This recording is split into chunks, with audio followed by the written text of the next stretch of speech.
Ayan, magandang tanghali po mga kaobra. Andito na naman po ako sa kusina. Ayan, nag-ihaw po ako ng bangus. Ayan po. Ayan.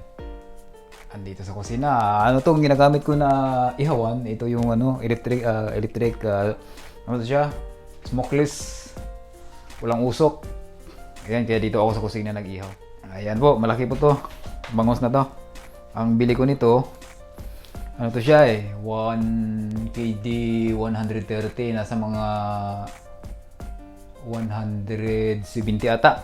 Isang piraso, 170.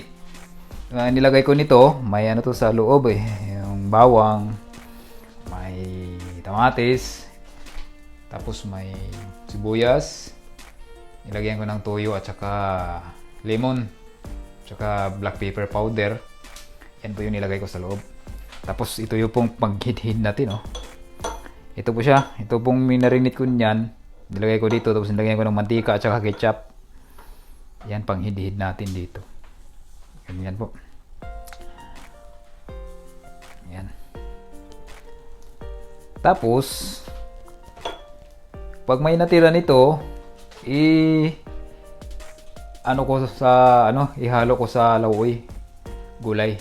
Lauoy na gulay. Sarap yan, mabango.